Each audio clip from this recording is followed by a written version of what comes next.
Greetings everyone. In this video I will explore some parallels between Jesus and Odin. I have made this connection before, but I will not explore this from a historical point of view, but rather to see this through the lens of understanding the nature of God. And I will also use this as an example to illustrate the ideas of negative and positive polarity, which is explained in the Ra law of one material. The characters of Jesus and Odin could maybe not be further apart, but I think this is exactly the point. There are some parallels in their stories and their sacrifice, which are just too close to be merely coincidental. The most obvious parallel is that both of these characters are sacrificed for the sake of spirituality in some form.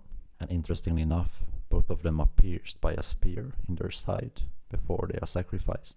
Jesus is pierced in his side by the lance of Longinus, the spear of destiny, or the holy lance, and Odin is pierced in his side by the magical spear Gungnir, although he pierces himself with it. The sacrifice of Odin is described in the Prose Edda. Wounded I hang from that wind-swept tree, for 9 long nights, pierced by a spear, pledged to Odin, offered myself to myself, on that tree that no one may ever know what root beneath it runs. They gave me no bread, they gave me no drink. I looked down, with a loud cry, I took up the runes, from that tree I fell. This is an interesting parallel to Acts 5:30 in the Bible. The God of our fathers raised up Jesus, whom you slew and hanged on a tree. So Jesus is also described as hanging from a tree. Jesus and Odin could not be further apart in their sacrifice. Jesus is sacrificed by others, for the sake of others, for the salvation of mankind. However, Odin is sacrificed by himself, to himself. Odin does it all for his own sake. He does it to gain divine wisdom and power. This polarity and dualism is also represented in the sacrifice, as Christ is sacrificed upwards on the cross towards heaven, and Odin hangs downwards towards the earth. They really are like yin and yang of each other, and if Jesus is Christ, then Odin might very well be the Antichrist. We know by the laws of the universe that everything has polarity, so even Christ must have polarity in the form of the Antichrist, which is described in the Bible. Now I actually think this might be Odin. This might seem a bit strange, but I really think this is true in many aspects, at least what Odin signifies. Yggdrasil, the tree which Odin hangs from, can in some cases be translated as the gallows. And of course, Jesus is sacrificed in the gallows of Golgotha. Both of these characters die in their sacrifice. They are then reborn on a higher spiritual level. After being reborn, they can also travel to divine realms. Odin is described as traveling through the 9 worlds on his steed Sleipnir, which is the 8-legged horse. We find a parallel to Jesus here, as Jesus rides into Jerusalem on 2 donkeys. Of course, 2 donkeys will have 8 legs in total. We see this in Matthew 21, 1-7. So the disciples went and did as Jesus commanded them. They brought the donkey and the colt, laid their clothes on them, and set him on them. So the colt would be a smaller donkey.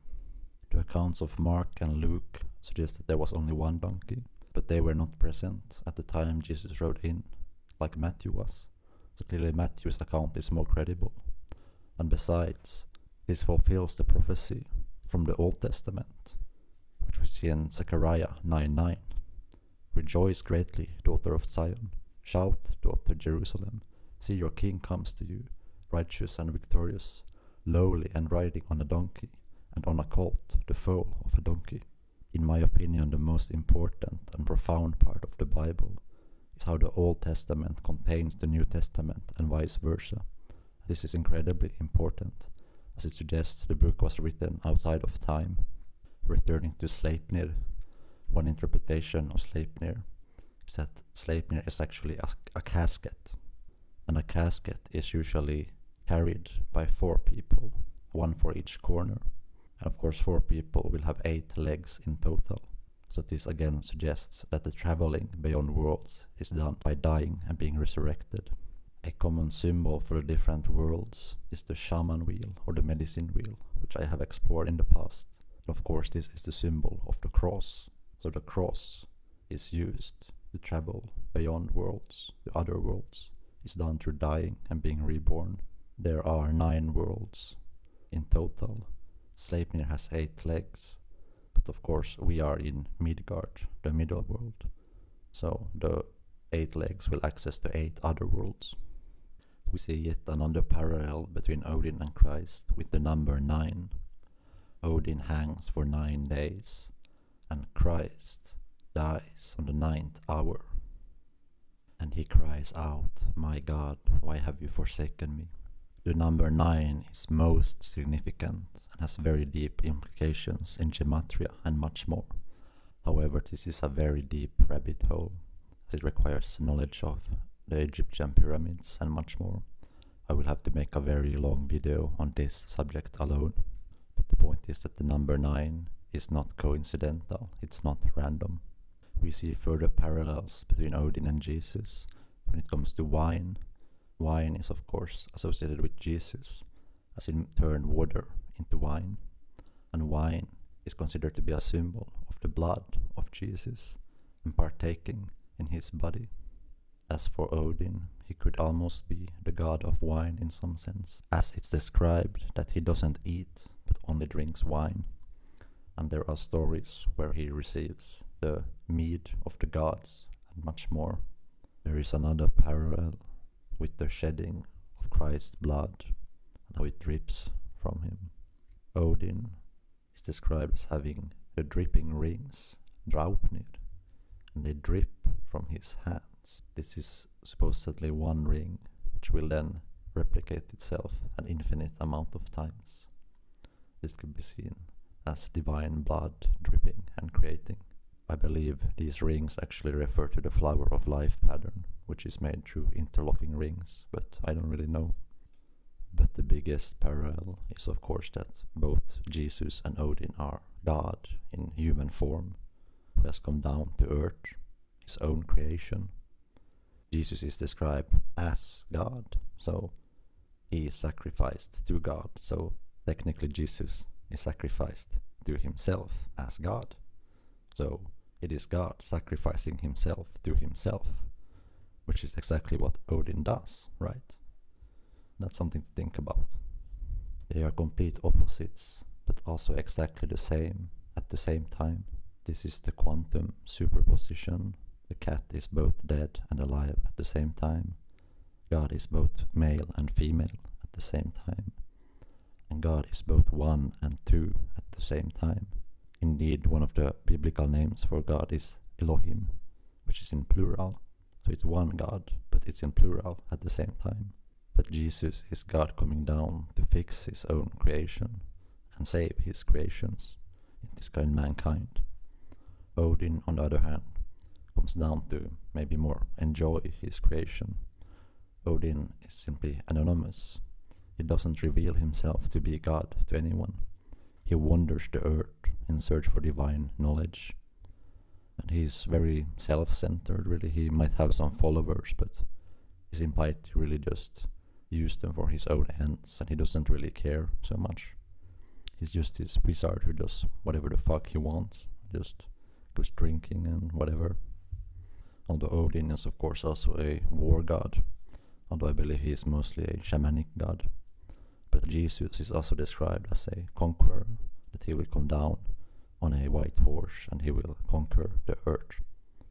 Yggdrasil can also be translated as the terrible tree. Indeed, one of the names of Odin is Ygr, which means the terrible one. So Yggdrasil is certainly not the tree of life, but this is rather the tree of knowledge, the cliffot, that goes downward, the tree of death. In Kabbalah, we also have the 2 pillars, Boaz and Hakim, the pillar of severity and the pillar of mercy. Odin is of course the pillar of severity, the tree of knowledge, while Jesus is on the pillar of mercy, the tree of life.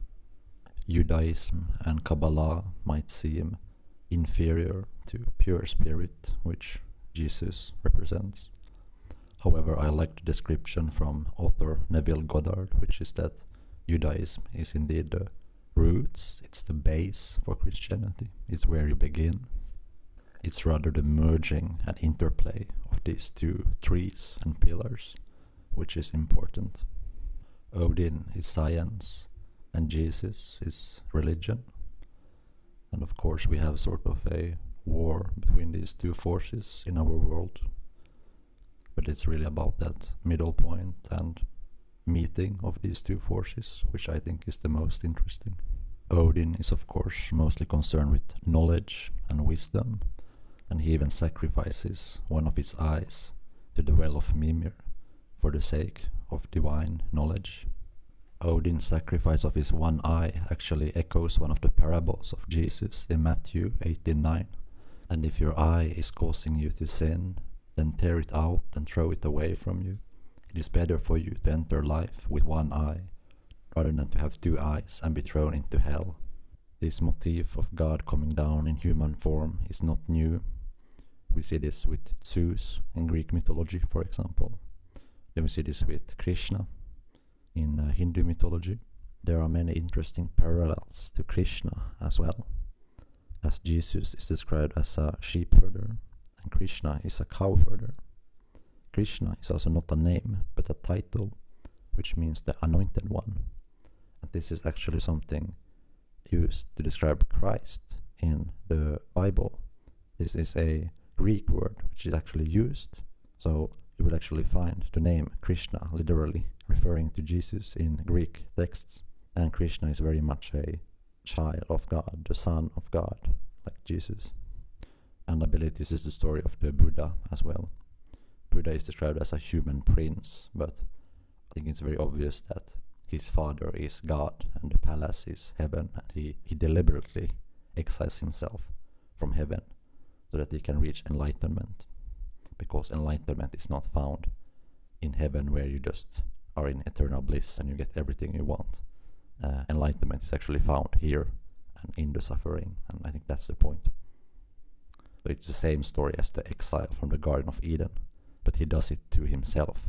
He exiles himself, and he is God coming down to earth, actually. And I think all of these stories actually are true at the same time, even though they might seem as different characters. They are different aspects of God. They are different avatars and representation of the same God coming down to earth. I will be focusing on Odin and Jesus here, but the purpose of all of this is to understand the nature of God.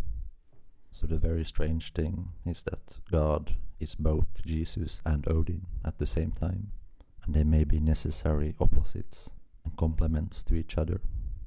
I think understanding God as the Alpha and Omega is the best way to understand God. In Revelation 22:13, we read, "I am the Alpha and the Omega, the first and the last, the beginning and the end." Of course, there is a symbol for this, and this is the Ouroboros. It's a snake eating its own tail. It is both the Alpha and the Omega. The beginning and the end are the same. And of course, this is a serpent, so God is the serpent. That's the thing. God is both the bad and the good guy at the same time. In this case with Jesus and Odin, then Jesus is obviously the good guy and Odin is the bad guy, but God is playing all the parts. Indeed, in Isaiah 45:7, we read, "I form the light and create darkness. I make peace and I create evil. I, the Lord, do all these things." So God loses itself into this duality to experience itself. Since God is the only being that exists in the universe, and if God wants to do something, for example eat, then God has to eat itself, because there is nothing else than God. So God is eating itself. God is both the head and the tail at the same time. God is both the predator and the prey at the same time. So God are the Vikings that are doing the pillaging, and God are also the Christians that are paying the price for it. God enjoys his creation through being Odin and conquering and pillaging. But then God also has to pay the price for his actions, and do this by being Jesus Christ. We are still in the astrological age of Pisces, the age of the fishes. This age began about the birth of Christ. This is something that Carl Jung also noted, that the symbol of Jesus is of course the fish, the ichthus. However, Pisces are two fishes, not just one. Jesus is only the one fish. How Pisces is described that the two fishes are connected by a cord or by a line, and the fishes swim in different directions. So one fish is Jesus going upward, the other fish is then Odin going downward. The glyph of Pisces shows the two worlds, the heaven and the earth, and they are connected by a bridge.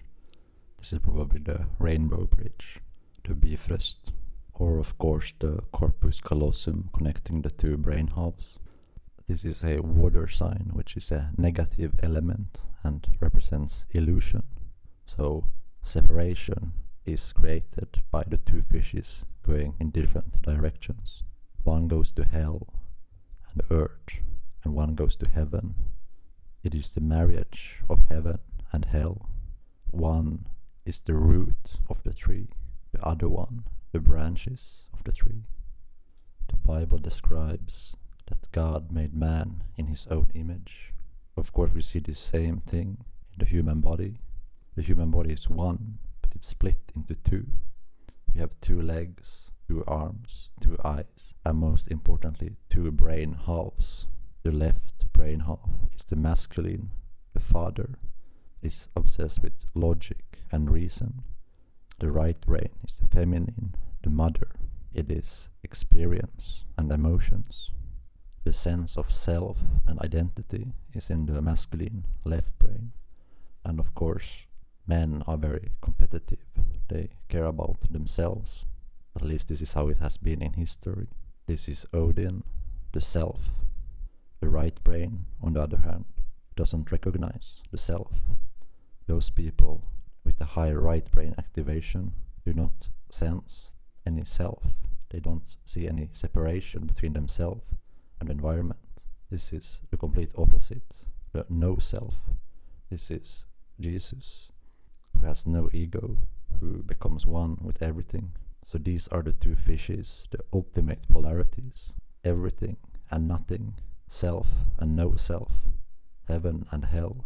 And this is all manifested in the human being through us and our experience. We are right in the middle of this cosmic war between these two forces, and it's represented by our brain, which is one but also two. These two worlds are connected by the corpus callosum. We are the tree of life, but the roots and the branches are connected. Carl Jung came to a similar conclusion, that the human psyche is actually a singularity containing all of existence. So, what if you are God that came into human form? What if this is our true identity? Then we are Jesus, Odin, Krishna, Buddha, or at least we could be. If you are God in human form, who do you want to be? You could be Odin, but maybe then you have to be Jesus to pay the price. Or will you be Krishna or Buddha or someone else? What will you do? This is the real question. Jesus is Jesus, Odin is Odin, Krishna is Krishna, and Buddha is Buddha.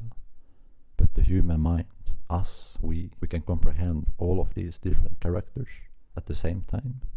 In some sense, we are superior. They exist within us. The law of one material describes what is called polarities. There is negative polarity, which is service to self, and positive polarity, which is service to others. It is described that at some point you have to pick between these two polarities. You have to pick a side. And this is plain in the Bible as well, as Jesus described that, give me hot or give me cold. But if you are lukewarm, I will spit you out. Shakespeare describes the world as a play, and all the men and women are merely players. This is like a film or a story, but we have to pick sides. Do you want to play the good guys or the bad guys? Of course, the good guys are always gonna win in the end, but someone has to play the bad guys. This is like Star Wars. There are the Jedi and the Sith, but without the Sith, there would be no Star Wars. And we like Star Wars. We like the story, we like the experience, and I think that's the point. The service to self path sees that there is only self. And service to other sees that there is no self and only other. The service to self path gains power by their own passion and emotions and control of others, while the service to others' path gain power by denying themselves and their own emotions and reaching a state of serenity and non-being and sacrificing themselves to others. The law of one describes different densities. First density are the elements and material reality. Second density are animals. Third density are humans, where we are. Fourth density are then spiritual beings. Fifth density are the more enlightened state, like the Buddha mind or the Christ consciousness. And it goes all the way to seventh density, I think. And that's sort of where everything is just one. So technically everything is one, but God wants to experience itself as separate, and that's why you can come to lower densities to experience this and have this human experience, and even the experience of maybe being a bad guy. It's implied that the Earth started to go into fourth density in 2012. This means that we have to polarize in our human third density. We have to pick one side, or otherwise we will be spit out, we will be reincarnated. You can believe what you want about this material and these ideas. I don't like to tell people that something is the truth or something is false, but I like to give material so that people can make their own conclusions and come to their own truth. I do think all of this rings very true, and this is really how I understand God and the universe, and I think this is very, very accurate, and it is important, and at some point you have to make a decision and polarize. The same strange paradox appears here again though, because if you are service to self, then by improving yourself, you will be able to help others more. And by servicing others, you will be servicing yourself, because if you help others, then they will also help you. And in the law of one material, which is supposedly channeled by this entity called the Ra, then Ra explains that on this fifth dimensional level, they do not understand the difference between self and other. So there is literally no difference between service to self and service to other. But you still have to choose this on this third dimensional level where it does exist, although it is illusion. Negative polarity is explained to be more rare, and these would kind of be the elites that control the world behind the scenes with manipulation and so on. You know, kind of like the Sith in Star Wars as well. So, which side do you want to be on? You might have to choose soon, or will you not choose at all? Which incarnation of God do you resonate with the most?